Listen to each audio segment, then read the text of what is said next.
Hi, I'm Meta Spencer. How would you like to know a little bit about environmental law? Well, we're going to find out today. We're going to go to a place in Washington, D.C. and talk to a major honcho in that area. This is Carl Bruch. He's a senior attorney at the Environmental Law Institute in Washington, D.C. And he's also a major player, I don't know what your role is, in the environmental peacebuilding. Is that an institute? Tell us right off the bat, Carl, your identity. Sure. I essentially, my day job is as Director of International Programs at the Environmental Law Institute. Mm-hmm. And over the years, I've worked in a lot of fragile and conflict-affected areas.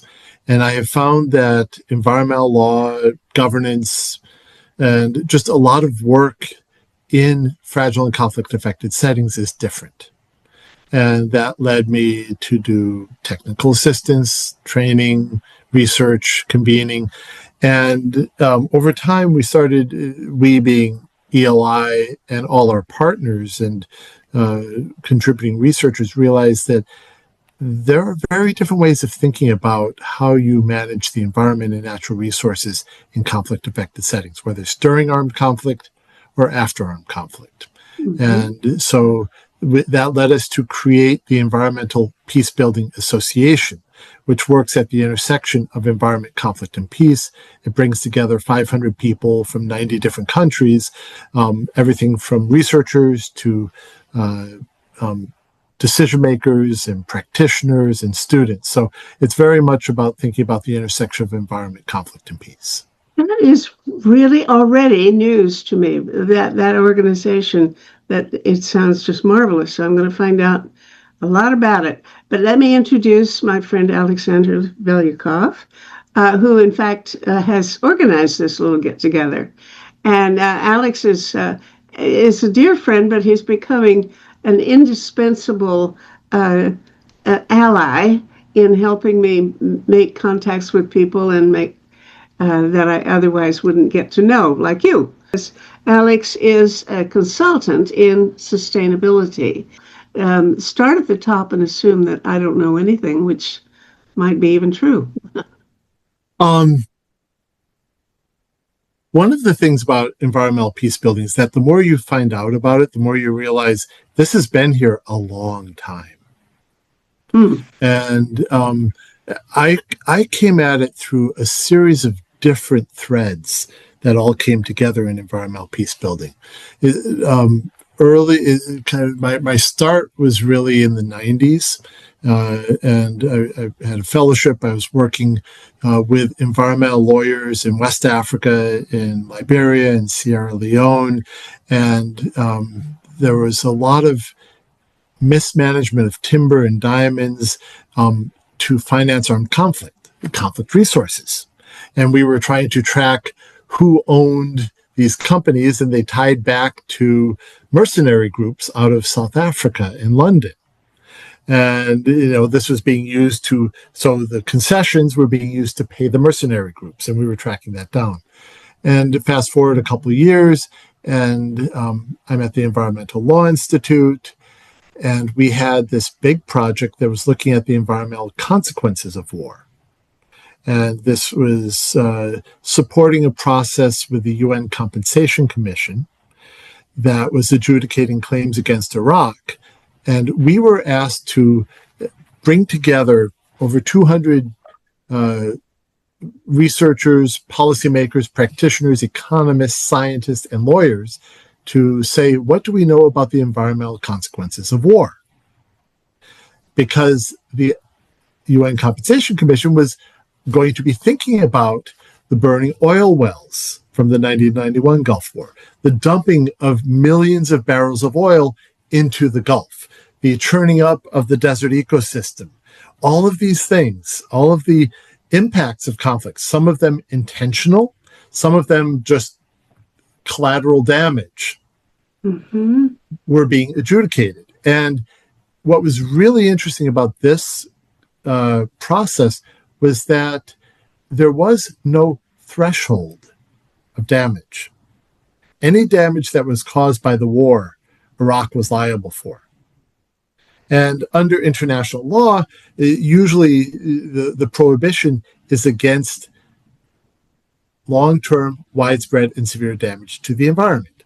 And then you have to make sure that all the damage was long-term, it was widespread, it was severe, and what does that mean? In the case of the 1991 Gulf War, the UN Security Council said this was an illegal invasion. And therefore, any damage that was caused, including environmental damage, was the responsibility of Iraq. Colin Powell famously described it as the Pottery Barn Doctrine. You break it, you buy it. Yeah. And so we did this huge project that brought everyone together. It fed into, as I said, into the UN Compensation Commission.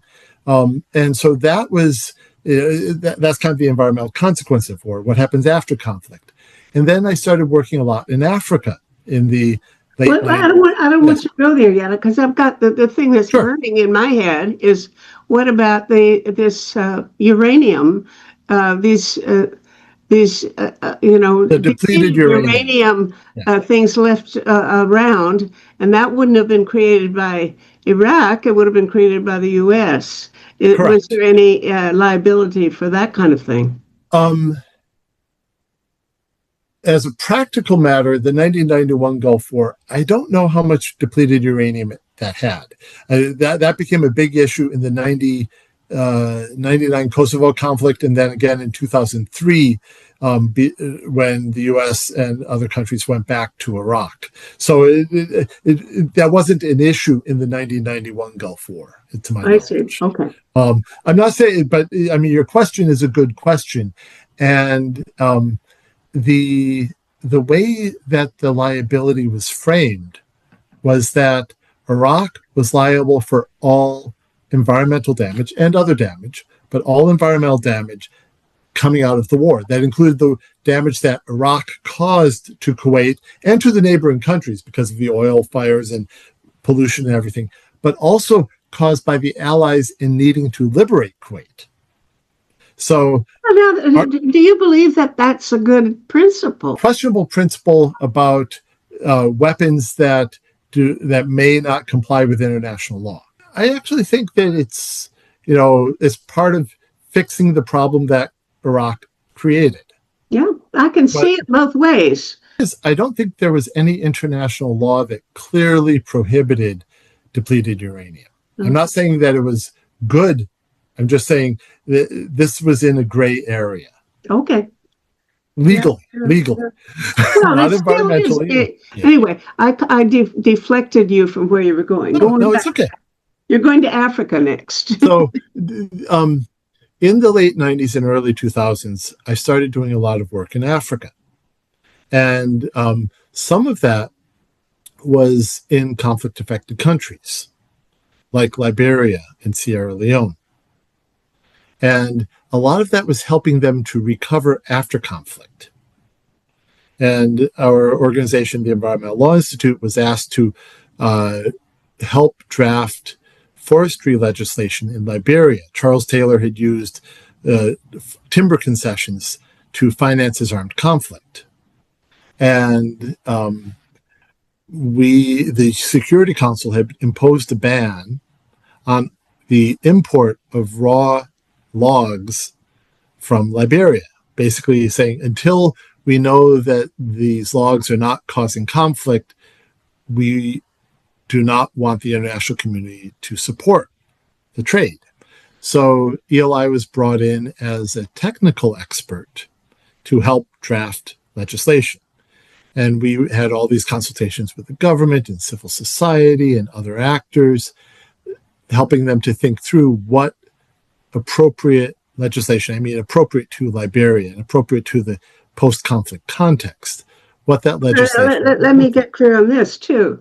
Because now the problem with the logs is not that you're going to do anything wrong with the logs once they got sold, but simply that the money for the lumber trade or the timbers, etc., would finance these mercenaries or whatever, right?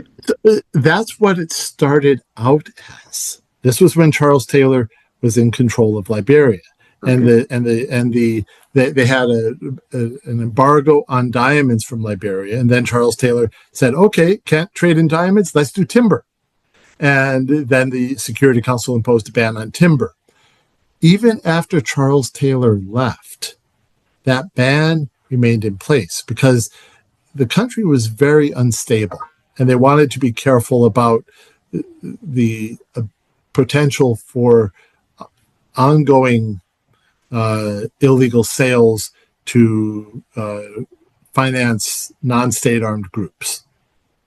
And so basically, until the Security Council was convinced that the sector would not finance armed conflict, it maintained the ban. Even after Taylor left, and then there was a transitional government. And the first executive order that Ellen Johnson Sirleaf had when she became president was to void all the timber concessions in the country. Not a single one of them complied with the law. And, so this was one of those things that was central to restarting the economy and accountable governance and addressing a lot of the interests of the peace spoilers. And so we were helping them with the legislation to try to find an appropriate way to govern timber. But all of this is to say, in that process, we started asking ourselves, how do we know the advice we're giving is good advice? Because a lot of the work that we were doing was classic ELI work. We were looking at other similarly situated countries that were in Africa, that had common law systems, that were not federal, but very few of them had been affected by conflict the way Liberia had. And we realized that conflict overlay and the readiness of communities to fight, the inability, the devastated institutional capacity of the government, all of this was a fundamentally different context than Uganda or Cameroon or other similarly situated countries. And people had not really been looking at what it means to manage the environment and natural resources in conflict-affected countries. And so that led to a huge project that we did with the UN Environment Program, McGill University, and the University of Tokyo to take stock of management of natural resources after conflict. And how does that support post-conflict peace building, livelihoods, economic recovery, governance and social cohesion, restoration of basic services? All of the peace building priorities had kind of this environmental and natural resource underpinnings or constraints. And you had the peace building people over here and the environmental people over there, and they were not talking to one another. And so we were trying to figure out, what have we learned over the last couple decades? Because there had been a lot of innovation, but it was all on the ground. It hadn't been documented. And so it was really trying to pull together, what have we learned from practice about the environmental dimensions of post-conflict peace building. So this is in contrast to liability for environmental damage, or how do you manage conflict resources? And so that's why I say there are all these different threads that are at the intersection of environment, conflict, and peace. How does Alex fit into this? My first time I learned about environmental peace building was almost 25 years ago. At that time, I had been working at the Kiev National Tarashevsky University, and I published many textbooks for journalism students. And one of my textbooks was about environmental issues in the mass media. And at that time, I learned about the war in the former Yugoslavia and how the territory of Ukraine was polluted from Yugoslavia, mostly during post-war period, Easter and Black Sea. So basically, the region was affected, and it was one topic that I covered in my textbook for students. Later, I was involved in one of projects directly related to environmental peace building while working with United Nations Environment Program in Montreal. Where did you say? Montreal. Montreal. Oh, beg your pardon. All right. Yes. The Secretariat of the Commission on Biological Diversity is a very nice initiative. It's called the Peace and Biodiversity Dialogue Initiative. And part of this initiative involved educational programs, and I was responsible for massive open online course on peace park development. And my later stage of work with the Secretariat, I also became one of the members of the Environmental Peace Building Association. I continue to work on different projects, especially related to Ukraine.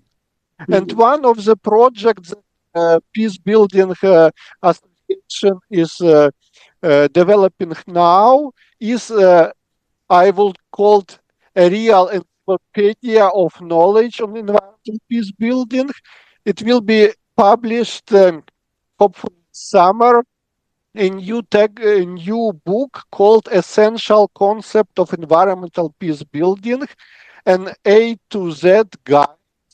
And this guide is supposed to be published before the 4th International Conference on Environmental Peace Building organized in Ottawa in year. So I contributed widely to this publication. I did translation of environmental peace building terms in Ukrainian and in Russian languages. And I also contributed 2 different articles as co-author. One of them was on the term war, and the second was on the Convention on Biological Diversity. To my surprise, modern international law does not define the term war.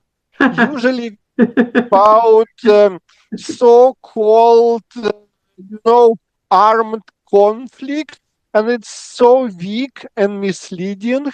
And this is how many militaries around the globe teach of. But I assume that you have been both working on this encyclopedia of environmental peace building, right? Together in some sense. What has your part been, Carl? Shepherd. Okay, good. I'm one of the editors, and it's to help people understand how different disciplines might be thinking about these terms differently. And then I didn't mention language because that's a whole nother domain. And the work that Alexander and others did to try to find what are appropriate terms in Ukrainian, in Spanish, in Dutch. Sometimes these terms are easy. And then sometimes it's like, well, we're still trying to figure out what this term means or how we say it in this language. Or sometimes there are 2 ways that are used and the meaning, the terminology has not consolidated. So we're viewing this very much as a catalyst to get people talking across languages and disciplines. A lot of the initial work in this space was about trying to get the peace, security, humanitarian, conflict people to think about the environment. Yeah. Increasingly, though, we're also finding that the environmental community needs to think about peace. And so one of the difficulties, this is a really interesting thing that I've seen over the years. Environmental organizations, they believe, and individuals in them, they believe they're doing good work. They're doing white hat work. They're saving the environment. They're saving the planet. Mm-hmm. And anyone who is critical or resists them just doesn't get it. Or worse. And you wind up having some really unfortunate incidents, especially where communities say, well, this is our land. This is where my grandfather was buried. Yeah. And it's important to them. And organizations and individuals that are not conflict sensitive often do some really unfortunate things, and it has reputational risk. So environmental peace building is not only about injecting the environment into peace, conflict, peace building, and security. It's also about getting the conservation community, whether it's biodiversity or climate change, thinking about how to do this work in a conflict sensitive way.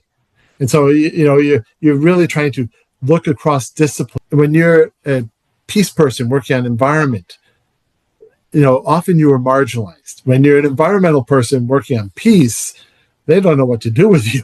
And so, we've created this space where the different disciplines and objectives intersect.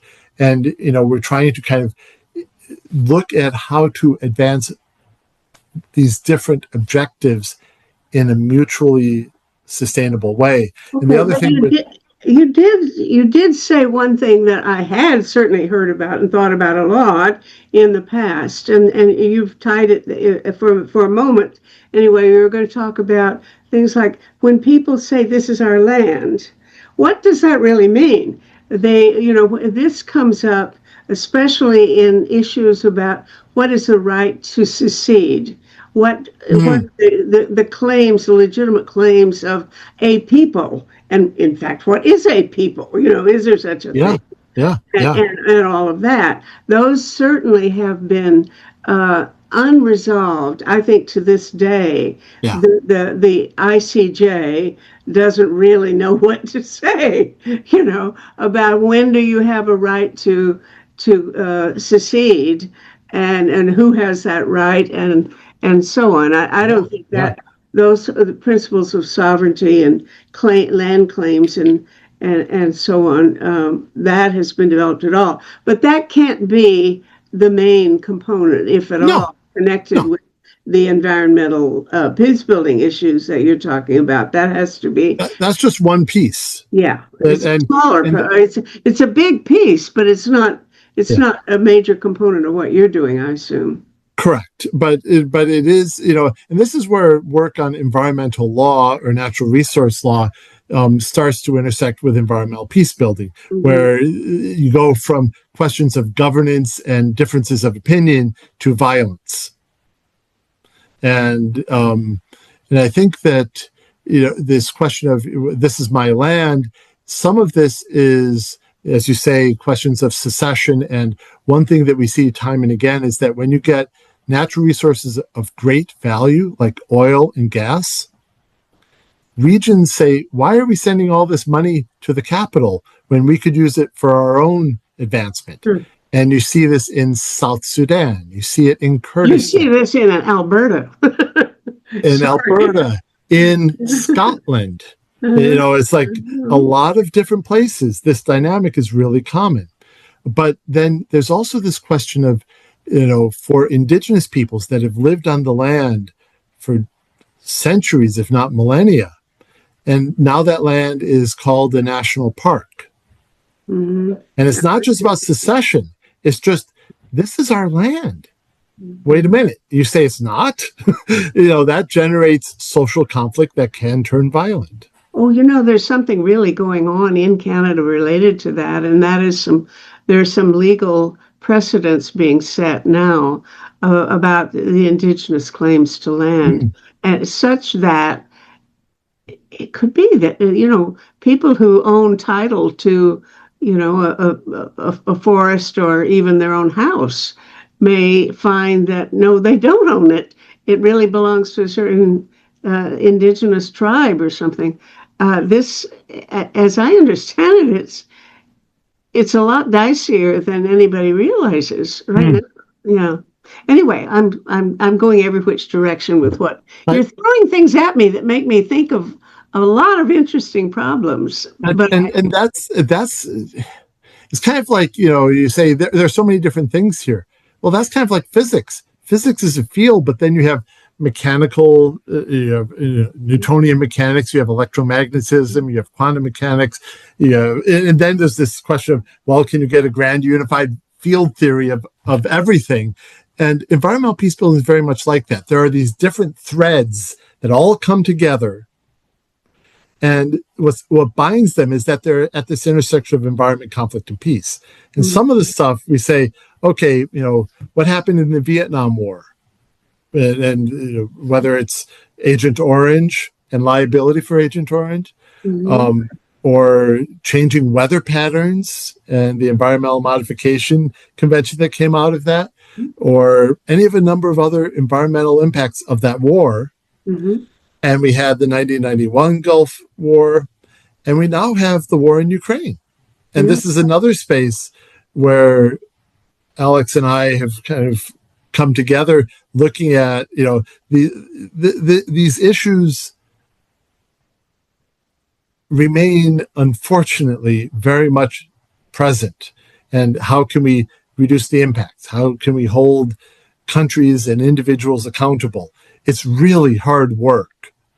But in a way, that's no surprise, because I think of all of the approaches that I think of to really how to build global peace, the angle that I think is probably the most promising would be to focus on the enforceability of international law generally, because I think if you just handled that, then you'd still have the problem of who makes these laws and what right do they have and so on. But we just don't have any way of enforcing international law, period. Any general, and whether it's your branch or the legitimacy of invading another country like Venezuela, or probably Cuba is next, and so on. Don't forget, there are a few others that are in that list. Yes, one right now in we're in the Middle East throughout. And one of the really interesting things about the enforceability is that it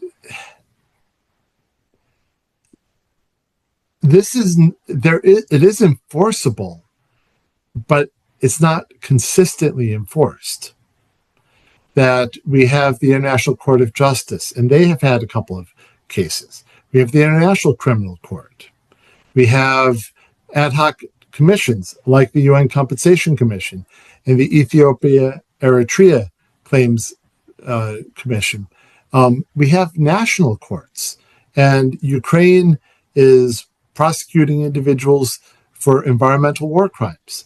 And we've seen cases in Swiss national courts, in French, Dutch, Belgian courts, exercising universal jurisdiction. So I'm not saying that it's enforced consistently. It isn't. But we are in such a different place than we were 30 years ago, that there are so many more individual cases. And I like to think of this kind of like pointillism, the Impressionist painting, where it's like, here's a dot, here's another dot. And the first few dots, you don't see much of a picture. But you start, you keep putting dots on the canvas, and the picture starts to take form. You put more dots. And so, this is very much how I see a lot of these as yet ad hoc cases. But there is a certain momentum and gravity that comes the more of those cases you have. Well, I wish I could feel optimistic about it. I think the only way to start is from the top, and tear up the UN Charter and start over. We're doing that, but do you really want the people who are in charge right now to tell you what the new UN looks like? No, you and I and Alex have to meet in a nearby coffee shop, and we'll figure it out. Hey, that sounds like a good plan. Carl already did quite a lot in case of Ukraine, for example.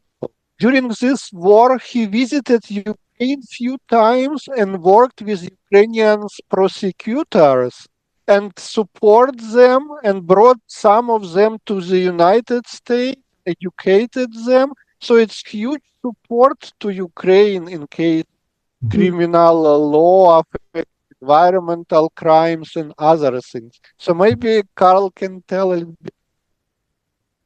Yeah, hooray! I didn't know. So tell us how you've been working on it from that angle.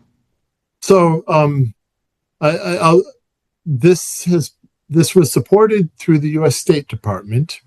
That work has ended for the time being, but it's, as Alexander noted, there has been a group of people, and I've been privileged to be part of that has worked with the Office of the Prosecutor General, thinking about what are the different prohibitions under international law.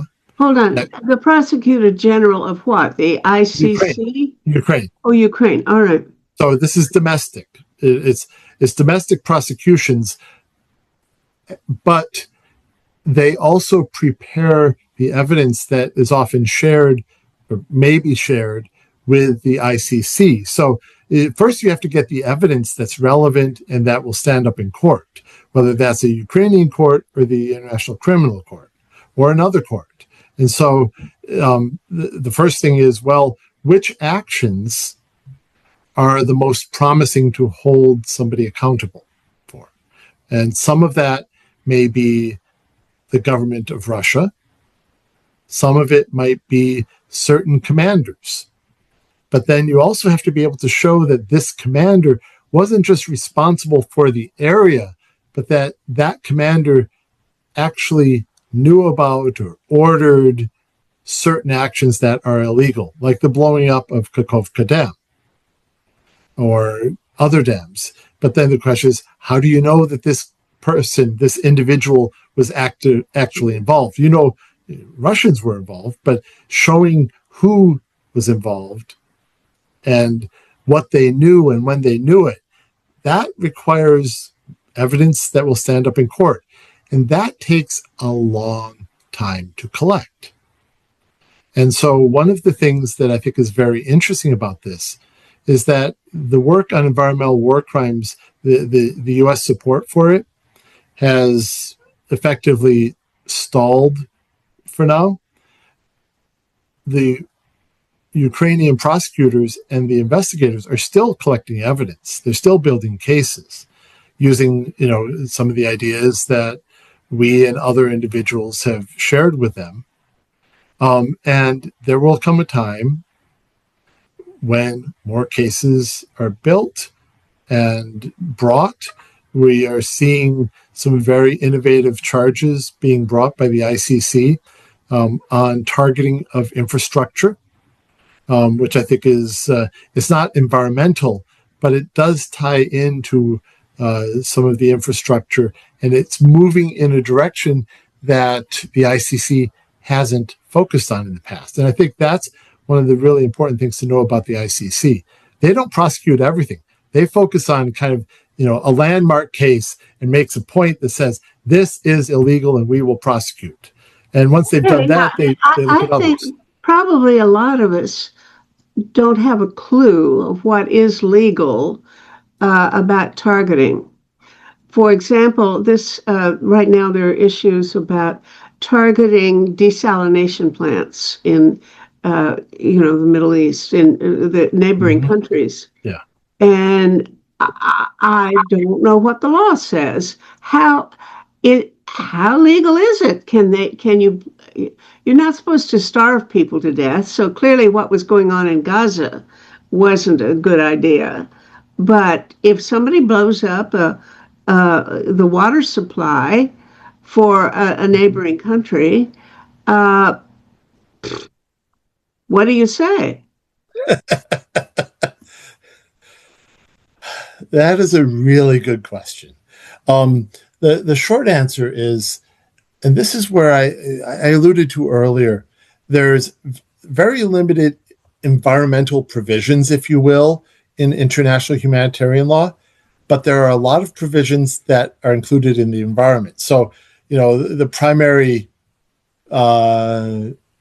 prohibition related to the environment is a prohibition against attacks that cause long-term, widespread, and severe damage to the environment. But there's also a fundamental principle of international humanitarian law that is also in a lot of the treaties that prohibits attacks on civilian objects. You are allowed to attack military objects. You can attack. Well, I mean, you know how far that'll take you. Well, I mean, they're bombing every, school girls. Who's going to get in trouble for that? That's a very good question. Let's come back to that in a moment. But because there's a point here that I think is really important, that it's the prohibition against attacking civilian objects that includes, and the environment is considered a civilian object. You can make a civilian object a military objective. So you can't just burn down a forest. But if the army is hiding in that forest, you can burn it down. It becomes a military object. Even legally, a hospital can be a good target, legitimate target. That gets very complicated. Hospitals have special protections, but when you start putting weapons in them, when you start putting soldiers in them, that gets messy legally. Yeah. So, and same thing for schools. I think, so one is the prohibition on attacks on civilian objects. Second, you alluded to this earlier, is prohibition against attacks on objects that are indispensable to the civilian population. That is a separate crime from attacking civilian objects. And this often focuses on water supply. Mm-hmm. And so, again, there are ways that this could be made like a dual use question that has some military, but what we are seeing, I don't have actually statistical evidence to support this, but there is a sense that I and many others share that in the last 20 years, we have seen a growing number of attacks on water infrastructure. Mm-hmm. And this is, as a general matter, these are civilian objects. They're indispensable to the civilian population. These attacks are illegal. They are crimes. They are war crimes. They have not been prosecuted yet. And I think once they start being prosecuted, you'll see different calculations. Until they're prosecuted even once, I think people will be saying, well, they're not going to come after me for this. Mm-hmm. And the whatever advantage we seek to achieve, let's go ahead and do it. That's what I mean when I said international law is unenforceable. It means to enforce it, you have to have somebody who's ready to do it. And yeah, you may have the law, but a lot of good it does you. Well, that's where I think that universal jurisdiction comes in, that countries can and do enforce these things.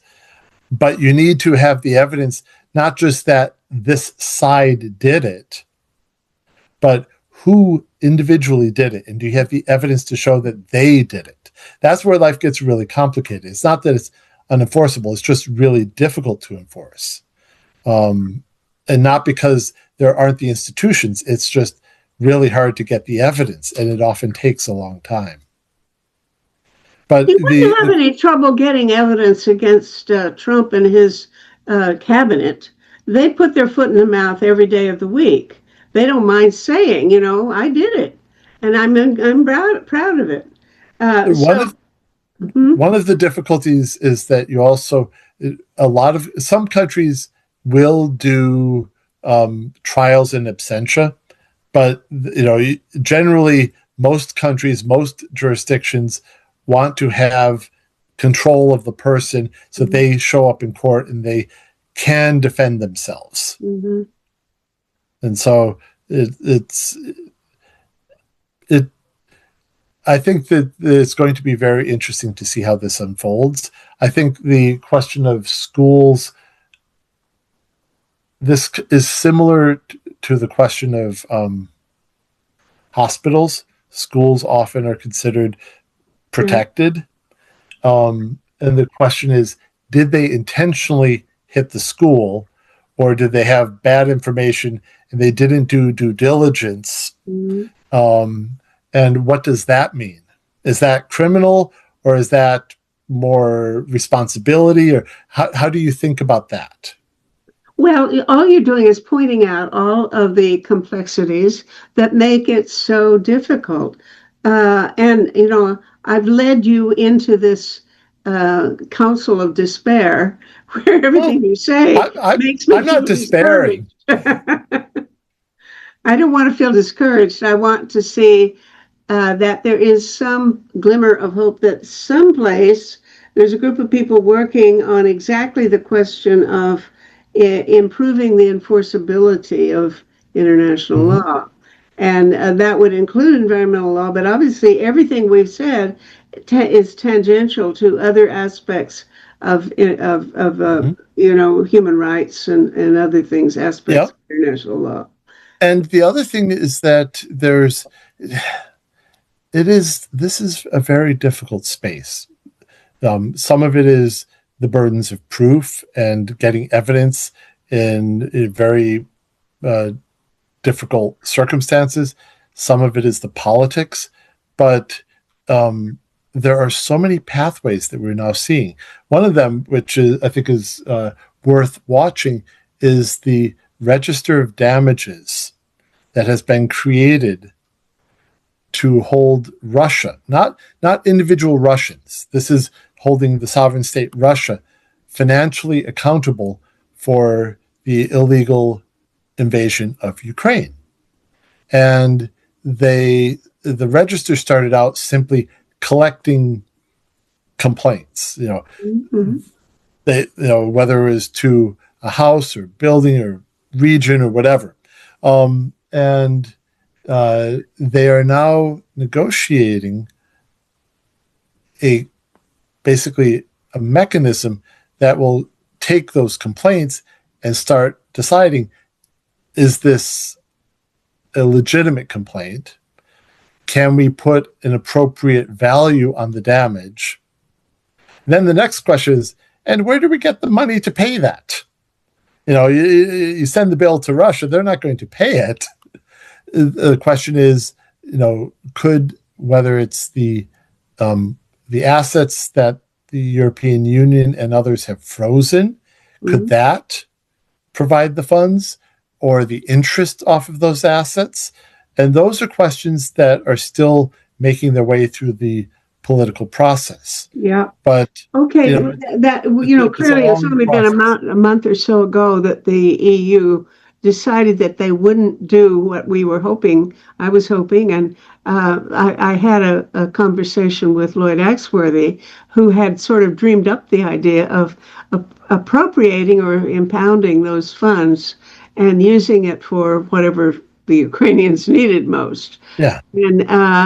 And he was, of course, very discouraged about the EU's decision. Now, I didn't, I don't have any way of guessing. I assume that they made that decision not to use Russian funds or spend the Russian money to seize them rather than just freeze them. Yes, right. That they did that because they thought that if they did, they'd get their fingers burnt someplace later. For the law would say they couldn't have done it or shouldn't have done it. Now, tell me, what do you think? Will the government, how will that ever be decided? Who will decide it? And will anybody take the word of, let's say, the ICJ makes that decision? I don't know who will, but if will everybody accept that? Okay, now that they've ruled it, that's the end of the matter. I don't think that Russia, if the ICJ had a decision, I don't think Russia would pay unless it had no choice. Well, it has no choice if the money's in Belgium. well, if the money stays in Belgium, it's a question of whether Belgium respects the decision of the ICJ, and does the ICJ try to compel Belgium to provide the funds. And I think that's where life gets, I don't know of other incidents where the ICJ has compelled an entity to release money. I think that there's, the fact that the EU has decided not to seize the funds, as long as they're still frozen, they could still be seized. Yeah, well, again, I'm leading you into making statements that I wish you wouldn't make, how discouraging the prospects are, or how uncertain the prospects are. Let me change, because we're getting toward the end, okay. And I want to ask a bigger question, because Alex knows that I'm working to establish some public inquiries into various aspects of peace and other issues. We have several different topics that Project Save the World focuses on, one being war and weapons, another being climate change, a third being AI and cyber risks, and then we talk about economic risks and risks of governance and human rights. And we will be having inquiries for people who are members of Project Save the World or subscribers to our Substack to participate in a series of conversations. Each of these 5 different domains will have one inquiry, which will last about 5 weeks in all. They'll meet once a week for an hour and have some homework to do to prepare their conversations, and then reach some recommendations at the end. And so Alex was saying, you need to attract and cooperate with these people in international law, international peace building, because the environment is part of your work. Well, the climate is part of our work. And the economy is part of our work, and that is where you and I, or your organization and Project Save the World, would probably most intersect. Also governance, government issues, and human rights. But I don't know where I wouldn't want to draw a Venn diagram for where we are located in that kind of space. But is there any way we can cooperate with each other and be useful? Can we be of any use to what you're doing? And if there's any possible way in which we can meaningfully interact, I don't want to say cooperate, because I don't know how we could. But there may be. I'm delighted to find out more and to find out how dumb I've been about your existence, and I want to overcome that. I think that there's a lot of potential synergies, and the question is specifically what the opportunities might be. Yeah. One thing that I might suggest is take a look at the 4th International Conference on Environmental Peacebuilding. This is going to be held in Ottawa. So it's a global conference in Ottawa, June 16 through 19 of this year. And there will be hundreds of people from around the world working on these issues there. And Can I get, we're in the final phases of producing the next newsletter, which is Project Save the World's newsletter. It was Peace Magazine. It still is, but it's our newsletter now. And so within a week or so, I think it'll be too late. But as of now, if I could get a story about your upcoming conference, I think it might interest our readers. And I'd love to find out more. Obviously, we can't plan that article right here and now. But, maybe I can get Alex to help follow up with something like that. It'd have to be done quickly. So let's see if we can do that. Is that possible? But the point I was going to make is, I think that would be a great opportunity for you to see so many of these people, see what excites you, see where the synergies are with Save the World. Mm-hmm. And we have a discussion, based on that. What's your short list or your not so short list of ideas? Mm-hmm. Because I think that, one of the things I think the conference is great at is connecting people coming from different angles, getting them inspired, and fostering partnerships and collaboration. Mm-hmm. And so I think that would be, there are so many different pathways here that I could imagine. And I think that doing the conference, come to the conference, meet the people, and I then let's don't leave talk my about. home. I'm 94 and getting creakier every day. Okay, So I can't go, but there are people I know who could maybe go. excellent, And excellent. I'll talk to Alex about maybe we can work out something that way. And it would be great. And it's possible that we could even do a show like this with some of the people who are there at the Hmm. time, set up a conversation about the the agenda that you folks are addressing. So that would be We'll terrific be if we can do that. happy to help with this, especially in the past, published on environmental peace build in Peace magazine. Appreciate Meta's invitation after I shared my presentation at the third International Conference for Environmental Peace Building. Meta invited me to create publication for magazine.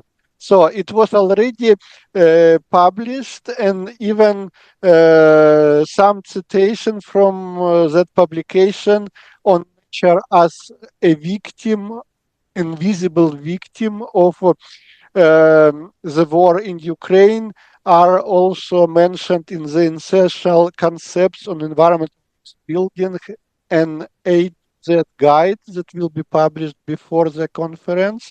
So it's a great opportunity to speak about both Mm-hmm. things about the book, and it's really important to mention it will be open source book thanks to generous support of donors, so all environmental community can benefit. Mm-hmm.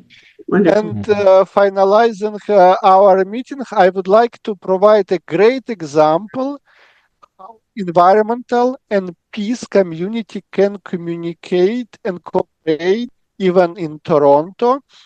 Just today morning, I received email with invitation to a screening of a documentary, Earth's Greatest Enemy, a film by Al Martin exposing the world's biggest polluter, military.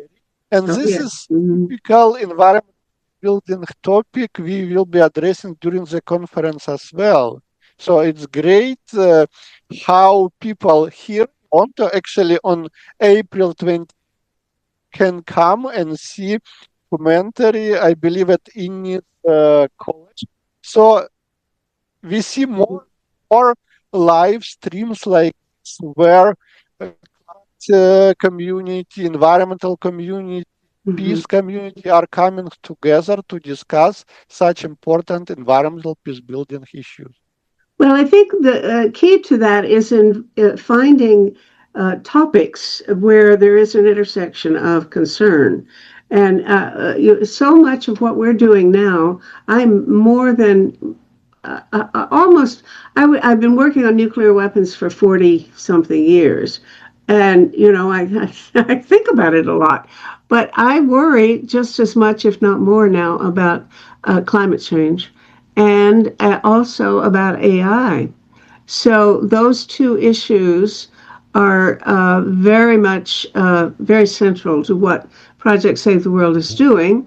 And I don't know how much overlap there is between your projects and climate, much less AI, because I don't think you can quite call AI part of the environment, although it certainly is a certain kind of environment. Anyway, is there any overlap there at all? Ways in which your outfit deals with climate issues? A lot. The Yeah. climate is one of the big issues. Some of it is in terms of trying to understand how does climate affect violence and conflict. And there are some narratives around climate wars that a lot of researchers say that's too simplistic. And you need to be looking at, climate as a stressor, as a threat multiplier, but what are the social dynamics that determine whether there's conflict because of these stressors, and to kind of think about this in a much more holistic way.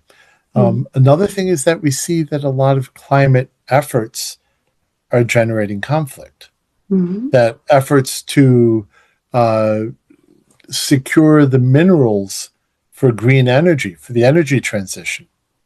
These are on lands that are owned by the people, indigenous people. It's on their lands, it's under their lands, that we see contestation, the question of whether, Greenland's a lot about these minerals. And that's true. So, we're seeing kind of the question of, climate and conflict, climate and peace. It's a whole bundle of issues. Yeah. And so we also see questions of maladaptation.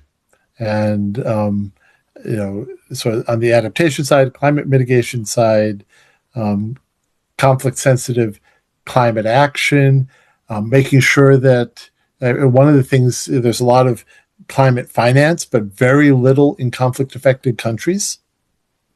And this is a chance when you can kind of leapfrog.